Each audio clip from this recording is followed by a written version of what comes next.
saying what I mean, meaning what I say.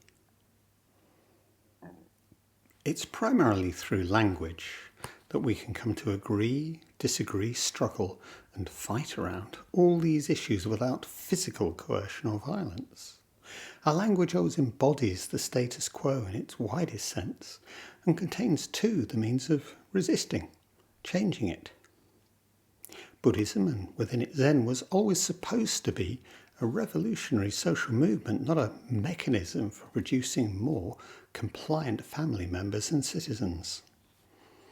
When we talk of saving all beings as part of the Bodhisattva vows, and these are the Bodhisattva precepts which we are engaging with our practice, this is not about some imagined future paradise, but in this moment right here, and beginning with us. Self-honesty is vital, but also complicated. We've already asked questions about intention, about whether and how we can be said to own our own thoughts, our words and actions, and in what sense we can be said actively to take responsibility for them, bearing in mind both that all these are causally determined and that ultimately both self and actions we say are empty. Yet, hopefully, you and I both know what we mean by say what I mean and mean what I say. We also have to understand why this is always something of an aspiration and can never be taken for granted. I mentioned above the idea, thinking of words as things as much as simple meanings. The vocabulary I choose, the word choices that say a lot about my class, my education, the tone I use, the loudness or quietness of my speech, the speed at which I'm speaking, the pitch of my voice, the changes in pitch, like the rising pitch at the end of a sentence that indicates a question, my posture as I speak, the role my hands play, where I'm looking, all of these can be as or even more important for the effect of my speech will have than the literal meaning of the words. So what is my body communicating while I say these words? If I say, sorry, do I do this with a smile or a sneer or a snarl? With a posture that's cowed or defensive or even aggressive? Or with open face and open arms? Why did I say these words to you and in this way? It is said that deaf people can often tell when someone is lying by observing their body language. One way we can show our truth despite our conscious intentions. Practice question. When do my words say one thing and my tone or body language say another? Are either, both or neither true? In what way? Meaning what we say and saying what we mean clearly go way beyond the literal meaning of words. What forces shape my words and how are they heard? Am I speaking or being spoken to by someone in a professional role, teacher, police officer? In an emotional relationship, parent, friend, lover? In one sense, we speak from a different place with every different relationship and person that we encounter.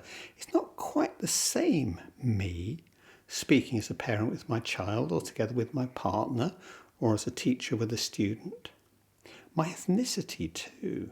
Code switching is a universal aspect of social interaction, but of course is used primarily to describe how members of minority communities may intentionally change all aspects of their speech, vocabulary, phrasing, pitch, emotional expression, to white codes when in situations outside of their own community. This has its own complex motivations and politics. Is one of these the true me? Do I experience myself as split, or do I refuse to switch and ask you just to take me as I am? These are all social aspects of relationship. There are also the more psychological aspects, as with the different voices within myself, when I might be speaking as the wounded child, the martyr, the punitive parent, the saviour, or the victim. All of these, both social and psychological, have their own ways of speaking, vocabulary, idioms, rules of what is sayable or not. The two can and perhaps always do interact. What happens when I speak as or to a police officer who's also speaking as a wounded child? All speech is a relationship of a kind, so how does your speech place me? As a naughty child, as your beloved, as an inadequate subordinate, as your guru? In this conversation or interaction, what is the self-state from which I speak and within which I hear? Practice question. What voices, roles seem to speak through me? How do I tell? Do these feel like they're really me? How do these change depending on who I'm talking with? So where actually do my words come from? Do I find them, or do they find me? Thinking about all these roles can show us partial, moment-by-moment answers. In what sense can I call them my words at all? And what do my words say about what it is to be me? The event of being this person, in this place, at this time, speaking to you. It's in our closest relationships, those with our partners, parents, children, that we can feel and hear most clearly the flickering of recognition, of true mutuality, and of its opposite of disconnection. In the constant object-person shift of finding and losing each other and ourselves. It's simply untrue to think that if we establish a real relationship with someone, then, short of a major argument, that relationship just automatically continues. We misunderstand each other, misinterpret a question or a tone of voice, realise that in this moment we want something different from each other, or just come to see unexpectedly that I understand the world significantly differently from you. And in this instant, we don't feel met or recognised or valued or loved. And then 10 seconds later we may find each other again, share a look or a joke, and relationship re-establishes itself. To run through some of the things I might notice about the way I speak. There's exaggerating the truth or minimising it, choosing only the facts that support my point of view, lying by omission, what we leave out. Stating hearsay as truth, passing on gossip, or keeping silent when there's a truth that needs to be told, or not talking to somebody, showing someone disrespect by withholding recognition of them as a person, or not listening, blocking my ears, or only hearing my own interpretation of what you're saying.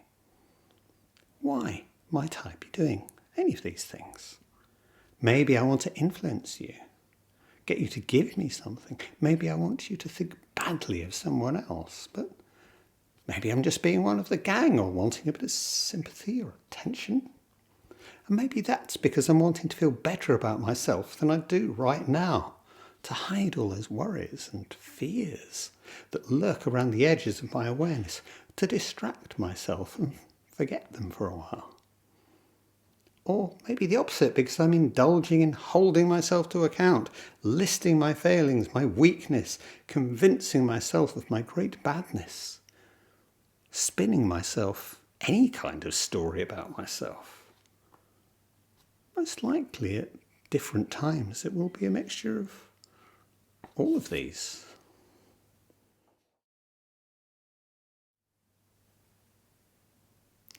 The whole truth. I promise to tell the truth, the whole truth, and nothing but the truth.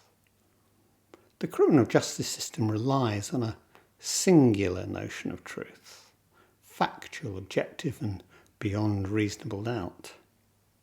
We could say that its aim is to map onto each other a series of binary inequalities.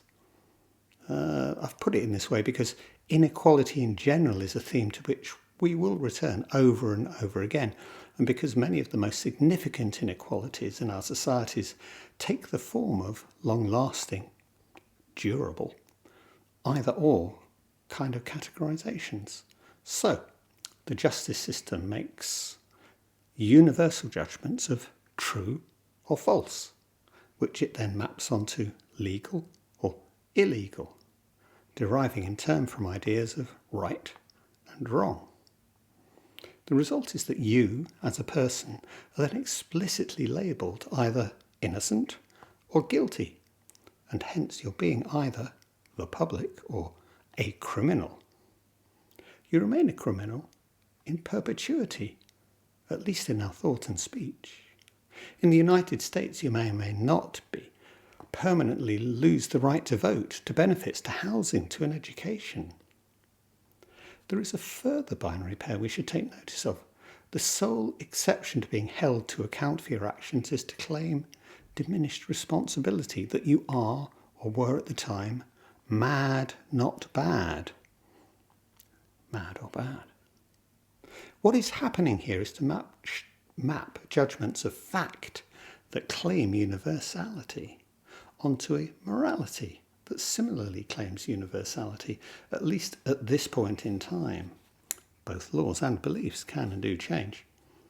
Our Zen practice and understanding might lead us to question this approach in different ways. The whole truth? By restricting itself to specific actions, did you or did you not? The justice system abstracts and decontextualizes from the complex reality of our lives. Which acts themselves are further abstracted and decontextualized by being subject to universal judgments, claiming objectivity. The subject of these judgments is then restricted to individuals. It's you or I individually that are found innocent or guilty. Individuals held to be solely and uniquely responsible. We invent ourselves as selves to punish ourselves and to punish others. This separate think is most extreme. The actual impossibility of realising our fantasies of objectivity and universality, leading us to double down in the attempt. The social consequences of this have been and continue to be disastrous. By ignoring the real extended causality of violence and harming, we perpetuate the cycles of suffering, while damaging or destroying the life chances of those caught up within the criminal justice system. This ever-extending web including their wider families and even possible future victims. I'll pause a moment here to bring us back to our own lives, our own relationships. How often do we bring this juridical model into play at moments of tension, at points of our own resistance to experiencing our lives in this moment? Blame, guilt, shame. We too easily become barristers in our own impromptu courtrooms and are happy to move from there to being both judge and jury, abstracting and decontextualizing, assigning individual responsibility to me or to you, making our universalizing judgments, separating. Of course, in the complex reality of our lives, there is, and absolutely must be, a place for holding to account, for setting boundaries, for bearing witness to the unacceptable, for saying no. But we need to be aware of the wider setting of what is at stake and what is in play. Aware of the part our own resistance to our experiencing plays. We need to become aware of how we do this, of our own subtle motivations, of the complexities of relationship involved, and of the actual practical consequences. We might usefully ask of anything we say, in whose interest do I speak, and what are the consequences of saying this? We might take the example of performative speech as useful here. Speech that in itself makes something the case. I sentence you to 10 years imprisonment, or I now pronounce you man and wife. The judge enacts the separation, the enforcement of the bar between right and wrong, legal and illegal, public and criminal. The purpose of this bar is to license, to make lawful our coercion, and if deemed necessary, our violence. Whatever any judicial system might wish to say about itself, the institution of the prison is its very heart, and hence all existing judicial systems are based on coercion.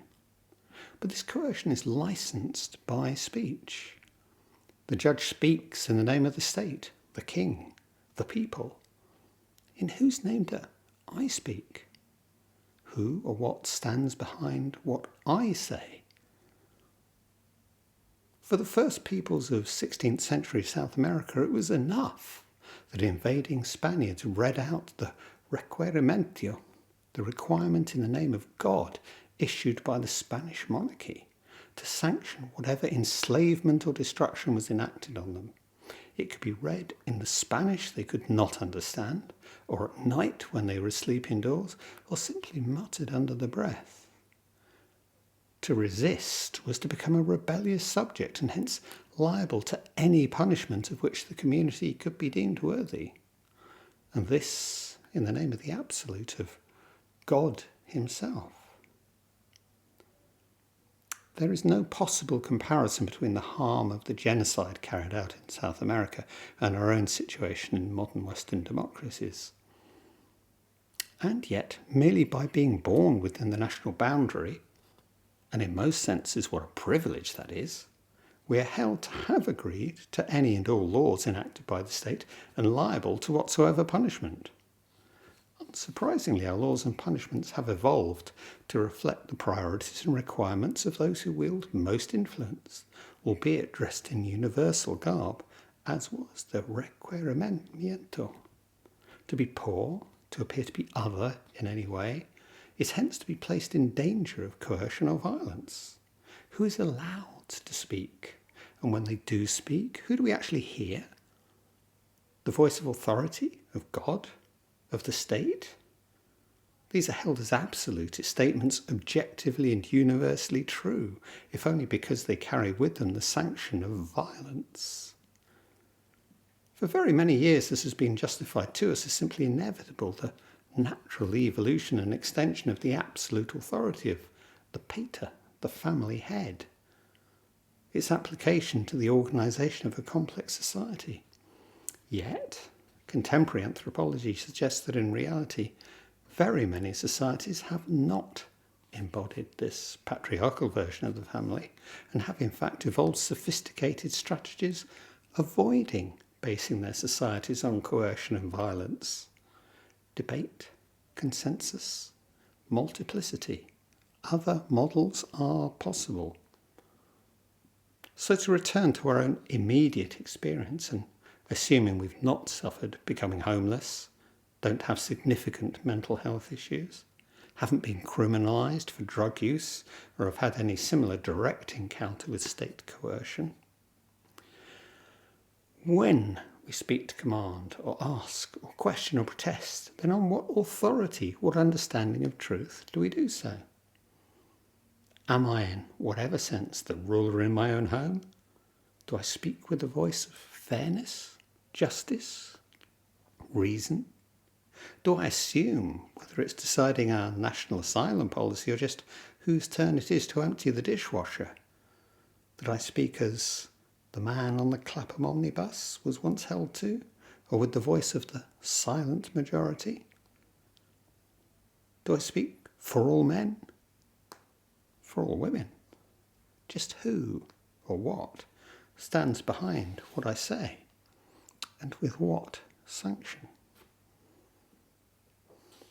Can we imagine a different sense of lawfulness, one built on relationship and mutuality rather than coercion? Relational analyst Jessica Benjamin has argued that such a sense has to underlie all genuine connection with each other, a sense of lawfulness we build together with others from our experience with our first caregivers onwards. We'll explore this in relation to other precepts. This lawfulness lies in shared experience and shared values, trusting that we are on the same page. That past experience shows that disagreement can actually deepen our shared understanding. This is not the voice, the speech of the pater, of absolute authority. in our real relationships, within our family, at work, among friends. We may find ourselves switching voices as we go, now fully in relationship, and then demanding assent, now revisiting what we see as an unreasonable demand, before refinding connection. Lawfulness. Criminal justice and its prison show us clearly some of the aspects of our own lives of which we're normally less aware. Those at the margins of our society experience the full force of the instrumental use of truth to control and deny recognition and to silence them, to deny their speech, to deny the meeting that requires of us our not knowing, and hence of our mutual recognition as vulnerable, mortal, embodied beings, reminds us that all truth is relative and relational, and hence all relations are, to some degree or another, relations of power. Whether as an individual or as representatives of institutions, each and every time we speak or are spoken to, we are a part of all this. So prison shows us writ large the consequences both of our not being recognised and of our failing to recognise others. All this is the we of which we are a living part in our families, our jobs, our activity as citizens. How far do we establish and maintain a sense of lawfulness, in Benjamin's sense, in our immediate and wider relationships and across society as a whole? How and who do we trust? Not just in the sense of telling the truth, but in the wider sense of a shared space of mutuality and mutual understanding in which differences can be aired and resolved. Finally, only the truth of this moment of relationship, of a specific speaker, author, in a specific context, with a specific other or others as audience. Part of the shared lawfulness of a relationship is our implicit common consent as to what counts as truth and how that may be affirmed or challenged. All relationships are relationships of power, whether that's balanced or benign or exploitative. To assert the universality of a truth, that a truth is true in all contexts, is itself a practice of power. It's now becoming more generally appreciated that the universal aspirations of Western philosophy and science from the 18th century onwards, what we call the Enlightenment, were themselves an important aspect of the imperial project of global invasion and conquest, as also a part of the development of capable and compliant populations at home. The language of objectivity, spoken by the educated white independent, in the sense of being able to command the labour of others, white independent educated male, would henceforth be the standard by which the whole world would be judged and would come to judge itself in turn. Science itself proved the superiority of men over women. It proved, too, that of some white Europeans over all other ethnic groups, and provided the ships and the firepower to establish this superiority de facto across the entire globe.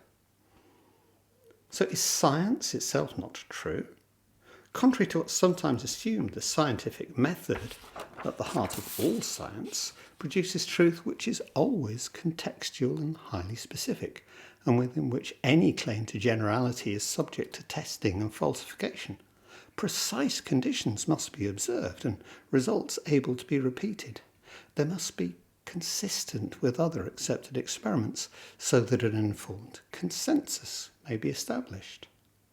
What are produced are descriptions of regularities from which probable conclusions can be inferred and others discounted. These things of science, atoms, forces and the rest, are useful descriptions, neither real nor unreal beyond this. Hence we can never, for instance, finally prove the human causation of climate change, despite the overwhelming probability of this established by the actual evidence. Scientific truth also always emerges from a lived social context. Just what will be researched, funded, acknowledged? Oil and drug companies know this well, as did the tobacco giants 50 years ago. But this extends more widely to how all research is framed within our broader goals as a society and the understanding of the world generated by philosophy, psychology, economics and the rest. Science is never simply neutral, and the truths of science are always relative, never absolute. In many ways, what we do with our own Zen practice is similar to science. We map in our bodies, our feelings, our emotions and thoughts, testing the painful inconsistencies between my lived experience and how I think the world should be. Here my self-hatred turns out to be as significant as what I might think of as my selfishness. My sense of my own self is not something fixed or independent, but part of the flow that is the world, and I can come to distinguish something of the currents, ripples and eddies that comprise it, and of their interactions, their sources, their destinations. My repeated felt experience will test for me the different truths and insights within the complex and inconsistent whole that I am. And that will encompass in turn all the complexities of a life lived in a world of violence and inequality and exploitation.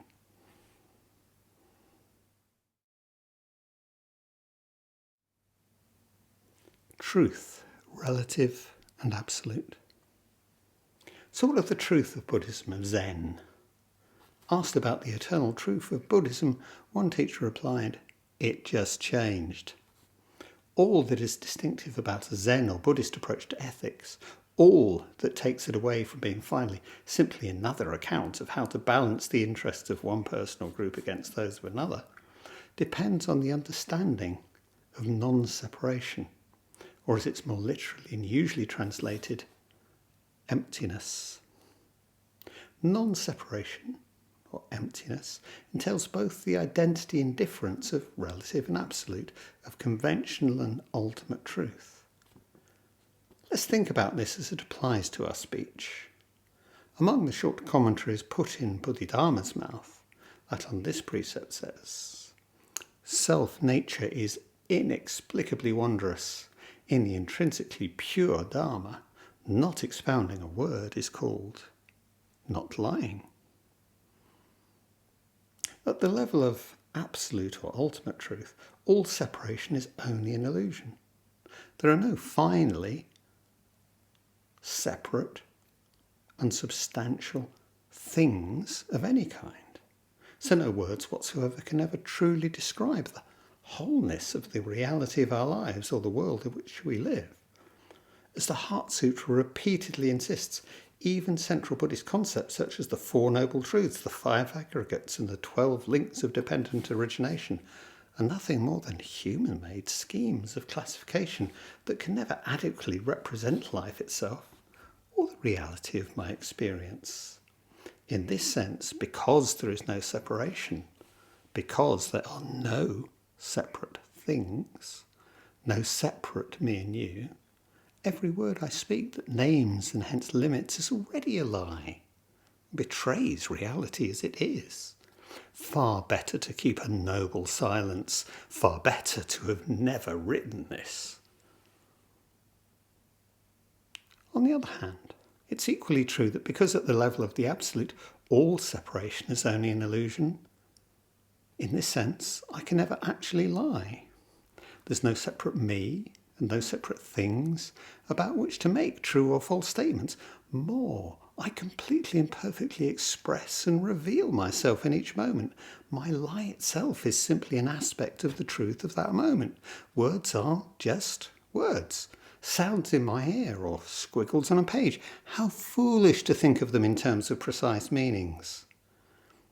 In Zen, the teacher always urges the student on to speak, say a word of Zen, not, try really hard to get it right, but realise you can't go wrong. Say your truth, whether it stutters, simply expresses your confusion or flashes with insight. Speak. In this sense, words are simply a particular kind of thing, of event, that are empty, not separate. Empty like everything else, at the level of the absolute or ultimate. There is hence nothing that can be said. Not because words are finally inadequate, which would mean that reality is unsayable, but because emptiness is itself empty. Non-separation is itself not separate. So there is finally nothing to be asserted, nothing to be true or false, no absolute ground on which we might be able to base our truth.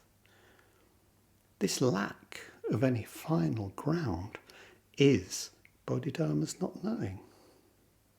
To cut to the chase, the only absolute truth is that there is no absolute truth, which, far from making the relative or conventional into something unreal, leaves the relative as the only reality and all truth as relative. The only truths are the truths of this relative world, truths like my headache or quantum physics or this computer keyboard.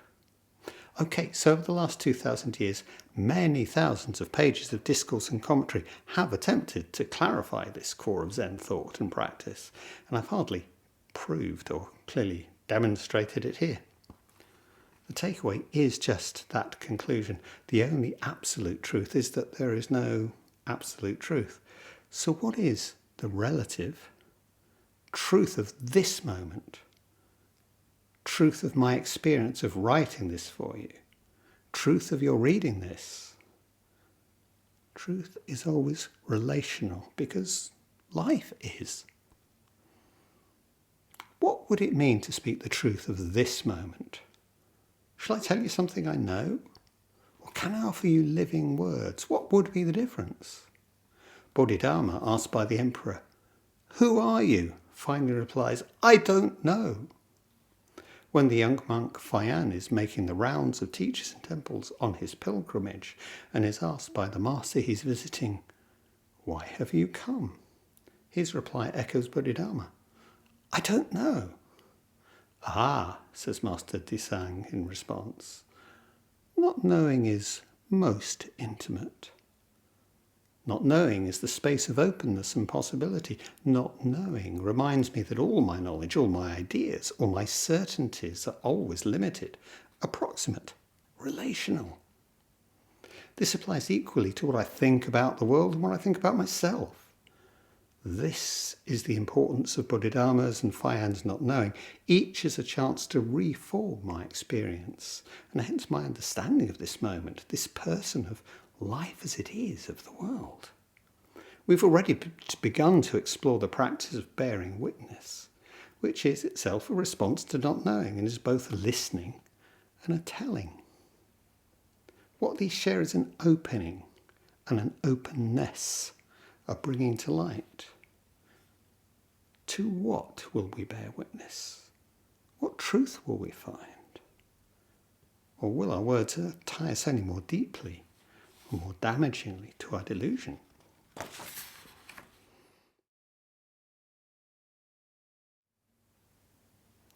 Bearing witness to myself, bearing witness to each other.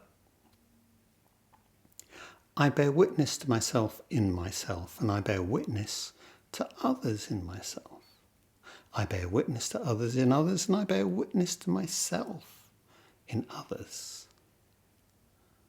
We are always this me. Me not in isolation from a world out there, but as a moment of this world that encompasses everything. This configuration of world. So to study myself is, in this sense, to study the world. And to study the world is to study myself. Hence, strangely, it's by recognizing, first of all, the separation within myself that I can begin to be not separate from you when we speak. Following from this, it's by understanding that the many thoughts, stories, and ideas that emerge from my mouth do not simply originate from a place deep within myself, though it might feel incontrovertible that that's so, but that they are part of the world around me, responding to itself, made with the resources of language that I have to hand. We share this world that brought us into being, a world of which we're all impermanent parts. We share and will always share in the making and shaping of each other. And this inevitably places us deep in a complex set of relationships of power and powerlessness. All forms of the direct and indirect violence of insult and discrimination, exclusion and exploitation play their part in this. Misogyny, our many racisms, including, of course, anti-Semitism, Islamophobia, homophobia, transphobia, ableism, credentialism, not forgetting the omnipresent but so hard to define effects of social class. The list seems endless as we recognise more and more that what once seemed to many of us only as normal and natural is in reality cruel and damaging for both the individuals targeted and for our society as a whole. All these take their form in major and minor verbal violence as they circulate in our culture, and we have no natural immunity from them. We receive the opinions of our parents and teachers, our playmates, workmates, our heroes, and the media. We pass them on to others and often pass them off as our own. How much of what I say is actually received opinion, something people like me tend to say, or perhaps something my father always said when I was a child? Sometimes, if we reflect, we can actually hear in our minds the voice we first heard saying those words. Our speech, as I've emphasised endlessly, is always social.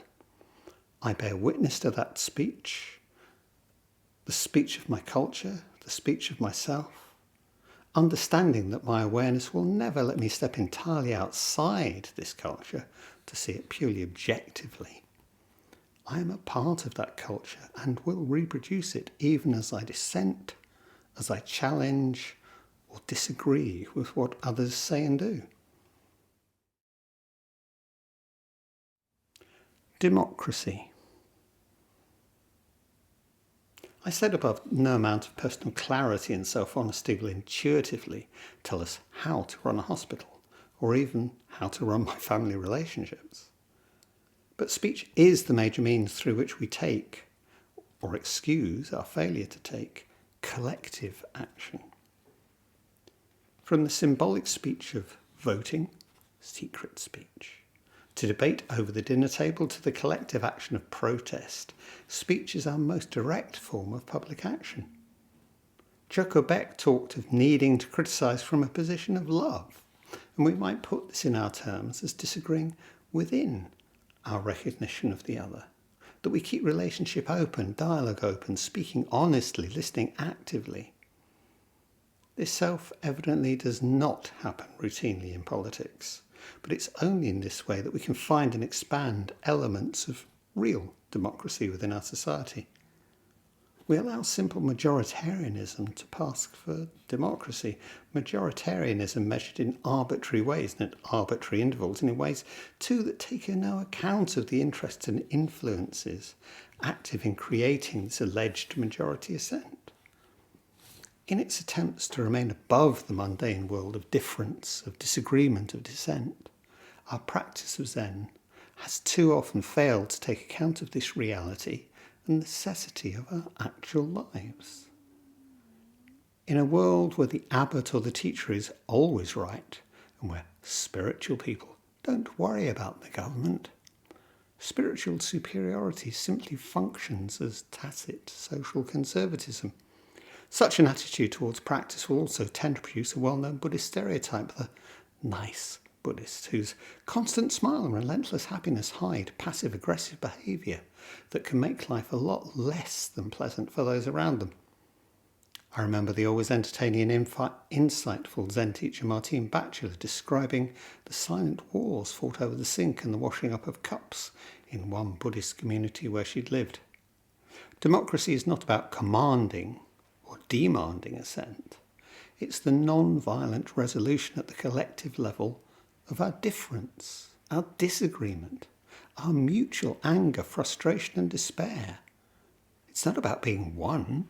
It's about finding ways of recognizing that are not separate, ways that do not function to elide or erase our difference.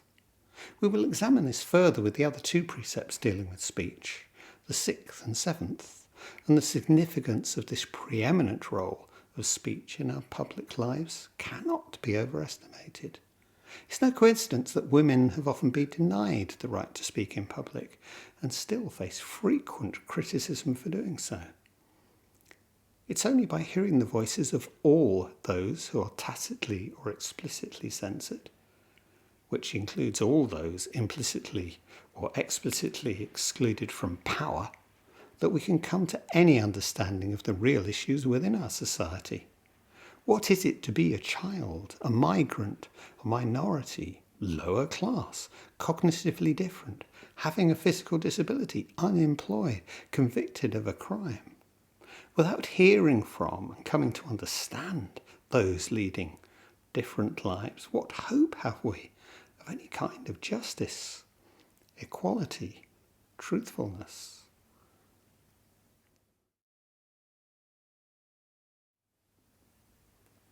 Listen.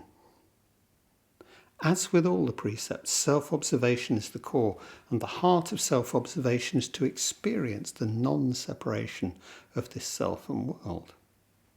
For this precept, the invitation is to investigate our own responses, noticing all the little ways that I habitually distort the truth, speak more harshly than I might, fail to show caring. And perhaps this should really begin with noticing how we listen. In one sense, we can say listening is our whole practice. Listen to my heart, my muscles, my gut. Listen to my tone, my inflection, my pauses and silences. Listen. So can we do this equally with other people? Do I really listen when you speak? Listen with my ears and my understanding, with my eyes and the responses of my own body to your body posture, your expression, your gestures? Listen with the whole of me to the whole of you. Listen through awareness of my own excitement, delight, anger, disgust, despair at what you're saying. Listen beyond my judgment of you for saying this. How can we have a genuine conversation, a real conversation, if I'm not really listening to you? Am I open to hearing and understanding what you're saying, whether or not I agree with it? Can I see how it makes sense from your point of view, even if not from mine? Can we disagree with each other without communication and openness breaking down? Perhaps our willingness to listen is the precondition for all honest and caring speech, all recognition, based as it is on our mutuality. Could we say that correct speech is simply that which in any particular situation acknowledges and originates in our non-separation, whereas incorrect speech attempts our separation through some form of violence? Practice question. How thoroughly do I actually listen? Can I become more aware of the attention I do or do not offer as I listen to you? How far is my listening shaped by my preconceptions about you? What else might get in the way? Bearing witness in my speech is complex and multifaceted. Speech is, quite naturally, the major mode in which I bear witness to all aspects of my life, to my relation to all the precepts. I bear witness to what seems most inner, most intimate and personal, which reveals itself also to be the complex of social forces acting through me, and as which I act. I bear witness through my speech to the actions of others in the world around me. And however complex, difficult, contradictory we, you and I and everyone, do relate. Relate as family and friends, allies and adversaries. We may choose to speak only of our own truth and perhaps even only us to ourselves. Or we may speak out loudly about the many and manifold injustices we see around us. We may speak to offer words of love, to inspire each other, to share knowledge, or simply to recognise ourselves in each other and each other in ourselves. In whatever way, and although our speech always moves in the direction of both separation and non-separation, speech is one of our most important forms of realising our mutual non-separation. We need to be aware of all of this, and still we very much need simply to open our mouths and speak. Bearing witness is to share our presence, to join with the other person in mutual recognition without either trying to change them or be taken over by their viewpoint or emotions. Recognition is the precondition of genuine care of any kind, and is in itself to offer a form of actual care. Recognition is what undermines the binary of carer and cared for, of knowing caregiver and mute object of care. True caring can only be based on mutual understanding, and our speech is central to this, whether we're a lover, partner, co-worker, parent, nurse or other care worker. So is this something we need to cultivate actively? Of course, but caring speech can also be much simpler than this. Offering a word, a look, a gesture that meets, perhaps unexpectedly, the other and lets each see themselves mirrored as human, as active subject, as vulnerable. Recognition. I meet the other at home, at work, on the street. Meet them on the news, meet them through their unseen labour embodied in every single thing I consume or use. Meet them even through their aggregation into mere statistics. How can I best bear witness to these others, to each and all? How offer and receive recognition as best we may.